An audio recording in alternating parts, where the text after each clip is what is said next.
SSC CGL 2020 के paper में है 379 में सेट नंबर 13 है।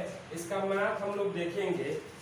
पहला सवाल आप लोग देखो, 40 किलोमीटर दूरी तय करने में ए बी से 2 घंटा अधिक लेता है। ए अपनी चाल दुगनी करता है तो 80 किलोमीटर दूरी तय करने में 1.5 घंटा। तो पहले वाले कंडीशन से 40 किलोमीटर के लिए 2 घंटा ज्यादा लग रहा है, तो 80 किलोमीटर के लिए 4 घंटा ज्यादा लगता है। तो चाल जो होगा वो 1 से 2 होगा, तो टाइम जो होगा वो 2 से 1। पहले 80 किलोमीटर के लिए 4 घंटा ज्यादा, अब 2.5 घंटा ज्यादा, मतलब सॉरी 1.5 घंटा ज्यादा है, 1.5 घंटा ज्यादा है, मतलब एक के लिए 2.5 है। तो पहले 5 घंटा ए को लग रहा था, अब 2.5 घंटा लगेगा, यानी कि बी को जो टाइम लग रहा था वो 1 घंटा लगेगा 80 किलोमीटर दूरी तय करने में, यानी कि बी की चाल जो आएगी 80 किलोमीटर पर आवर आ जाएगी। बी की चाल अपनी चाल से चले तो 120 किलोमीटर दूरी कितने समय में तय करेगा, तो 120 बटा में 80 यानी कि 1.5 घंटा। और इस तरह के क्वेश्चन का एक वीडियो मैंने अलग से किया है, speed distance think different part A, उसमें आप लोग इस क्वेश्चन को देख लेना। क्वेश्चन नंबर 2 दिया गया है, साइन 20 प्लस एक्स बराबर कोस 60। तो कोस 60 है, यानी कि साइन 30 हो जाएगा, तो एक्स का मान तो 10 आ जाएगा। और अब हमें कैलकुलेशन करने के लिए कह रहा है, तो करेंगे 2 साइन स्क्वायर 45 हो जाएगा, एक्स का मान रखेंगे, और कोसेक स्क्वायर 30 हो जाएगा, यही ना आ जाएगा। तो करेंगे तो क्या आएगा, 2 गुणे 1/2 माइनस 4, यानी कि -3 आ जाएगा। कैलकुलेशन ध्यान से करना आप लोग। क्वेश्चन नंबर 3 दिया गया है, 2a + 3/a बराबर 12 लिख सकते हैं क्या, एक साइड चेंज कर देंगे तो स्क्वायर करें, 4a² + 9/a² + 2 गुणे 3, ये तो कट जाएगा, बराबर 144, यानी 12 घट जाएगा, तो 4a² + 9/a² आ जाएगा, 132 हो जाएगा। क्वेश्चन नंबर 4 दिया गया है, x - y + z का whole square minus x - y - z का होल स्क्वायर का मान क्या होगा। जब दोनों को जोड़ देंगे तो हमें क्या मिलेगा, a² - b² में a + b करेंगे तो x मतलब 2x - 2y, और घटा देंगे तो हमें 2z मिल जाएगा, यानी कि लिख सकते हैं 4xz - 4yz। क्वेश्चन नंबर 5 दिया गया है, वृत्त के चतुर्थांश का क्षेत्रफल, मतलब कि 1/4 πr² दिया है, π/9, तो पाई कट जाएगा, r का मान आ जाएगा 2/3। कैलकुलेशन ध्यान से करो। क्वेश्चन नंबर 6 सिंप्लीफिकेशन है, ये कर लेना। 7 di है, 8 di है, इसको भी देख लेना। क्वेश्चन नंबर 9, ए का वजन b से 20% अधिक है, तो ये 5 और ये 6 का अनुपात आएगा। जिसका वजन c से 30% ज्यादा है, मतलब ये आ जाएगा 13 और ये आएगा 10, तो ये 50 आएगा, ये 78 आएगा, मतलब ये 100 आएगा, 156 आएगा। तो पूछ रहा है कि ए सी के वजन से कितना % ज्यादा है, तो 56% ज्यादा हो जाएगा। रेशियो से भी निकाल सकते हैं। क्वेश्चन नंबर 10 दिया है, 14 व्यक्ति किसी काम को 18 दिन में कर सकते हैं, यानी 14 गुणे 18 टोटल काम हो जाएगा 252। 5 दिन काम करते हैं, तो 14 आदमी 5 दिन काम करेंगे, यानी कि 70 काम कर चुके हैं। 5 दिन के बाद 6 मजदूर काम छोड़ देते हैं, तो 5 दिन के बाद यानी कि 5 दिन काम कर रहे हैं, उसके बाद काम छोड़ दिए हैं 6 मजदूर, यानी कि अब बचेंगे 8 लोग, और काम के अंतिम दिन कार्य वापस शुरू कर देते हैं, तो काम कितने दिन में पूरा होगा, तो अंतिम दिन मतलब 1 दिन और 14 काम होगा, तो टोटल 84 घटा देंगे, तो यहाँ से 84 घटाएंगे तो क्या बचेगा, 168।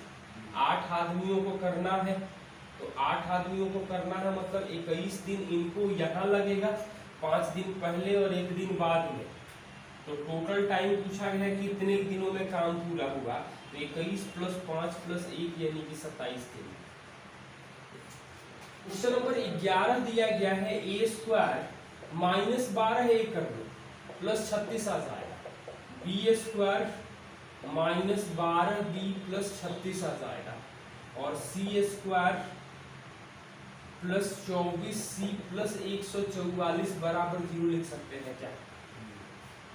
तो ये क्या आ जाएगा, a - 6 का स्क्वायर, b - 6 का स्क्वायर और c - +12 का स्क्वायर 0 है, तो a 6 आ जाएगा, b 6 आ जाएगा, c - 12 आ जाएगा।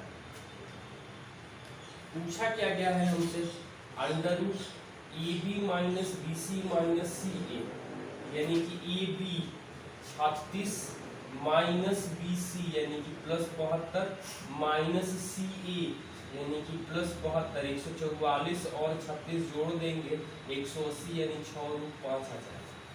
क्वेश्चन नंबर 12 दिया गया है x% साधारण ब्याज की दर से कोई धनराशि 3 साल के बाद 81, 84, 0 और 5 साल के बाद 92,400 हो जाती है, तो x + 2 दर होता तो कितने साल में स्वयं की दुगनी हो जाती? तो पहले यहाँ पे दर निकाल ले, 2 साल में कितना ब्याज मिल रहा है पहले ये बताएं। तो 60 9 5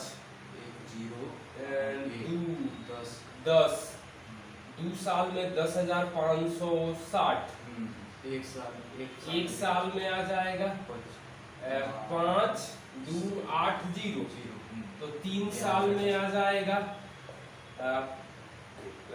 1584 0, यानी कि यहाँ से 1584 0 घटा देंगे तो 840, तो 840 घट जाएगा 66,000 मूलधन हो जाएगा।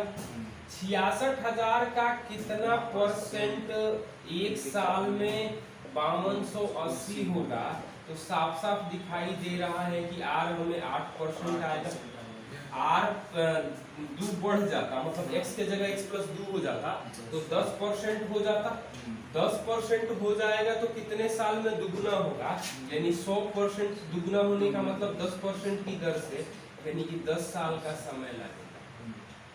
क्वेश्चन नंबर 13 कह रहा है कि 5 क्रमागत विषम प्राकृत संख्याओं के वर्गों का औसत 233 है, तो बड़ी संख्या और छोटी संख्या का औसत क्या होगा? तो एक काम करो, प्राकृत विषम संख्याएं हैं और वर्गों का औसत 233 है, तो 233 के आसपास में कौन जो है वो परफेक्ट स्क्वायर है? 225 मतलब जस्ट कम की बात की जाती है, ज्यादा की नहीं।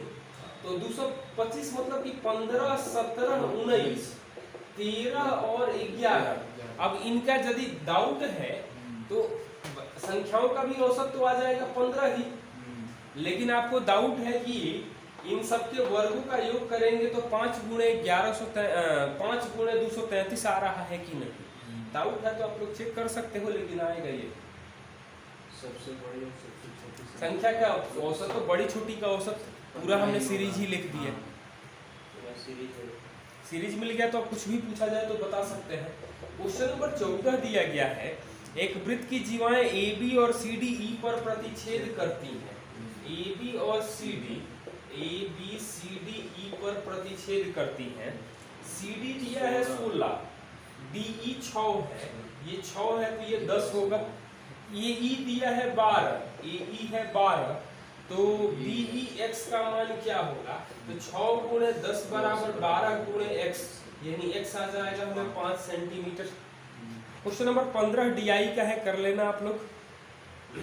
क्वेश्चन नंबर 16 दिया गया है, एक वस्तु इसके क्रय मूल्य से 27% अधिक अंकित किया गया और x% छूट देने के बाद 6.68% का लाभ होता है, तो x का मान ज्ञात करें। तो 27 बढ़ा दिया गया, x कम कर दिया गया, 27 × -x/100% आ रहा है हमें 6.68%, यही ना रहा है। परसेंटेज तो कट जाएगा, 27 में से घटेगा तो क्या मिलेगा 6 यानी कि 7 20.32 बराबर, मतलब दशमलव हटेंगे तो बटा में 100, 127 बटा में 100 x लिख सकते हैं, 100 तो कट जाएगा।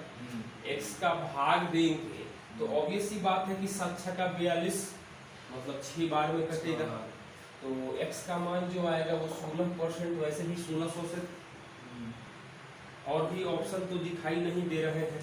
क्वेश्चन नंबर 17 दिया है, वो केंद्र वाले 13 सेंटीमीटर त्रिज्या वाले वृत्त में AB चाप खींचा जाता है, मतलब AB दो को पॉइंट मान ले रहे हैं A और B, स्पर्श रेखा PAB, मतलब तो ये क्या एंगल होगा, O ये P है, ये 90 डिग्री हो जाएगा।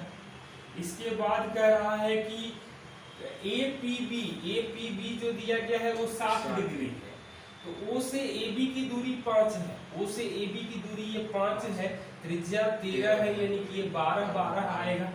तो कह रहा है कि AP की लंबाई क्या होगी। तो एक चीज ये देखो, रुक जाओ ध्यान से, ये 60 है मतलब कि ये 30 डिग्री होगा, ये 30 होगा, ये 12 है, ये 90 होगा, तो AP जो आ जाएगा वो 24 आ जाएगा।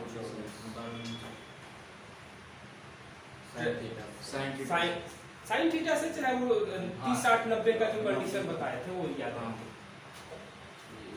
क्वेश्चन नंबर 18 दिया गया है, त्रिभुज ABC में भुजा AB पर ABC में भुजा AB पर D है, इस प्रकार है कि BD 3 है, DA 4 है, BC पर E है, BC पर E है, BC पर सॉरी E है, BC पर E है, कि DE parallel to AC,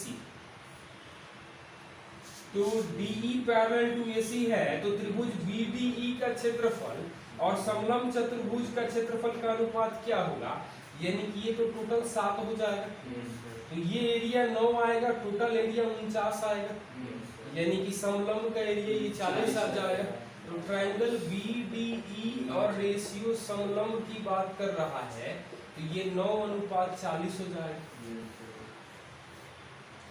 question number 19 में दिया गया है tan 35 cot 40, tan 45 तो एक ले ले, cot 50 और tan 55, तो tan 55 और tan 35, ये cot 35 हो जाएगा, और ये दोनों tan 40 हो जाएगा, गुणा करेंगे तो 1 गुणे 1 गुणे 1 यानी 1 आ जाएगा।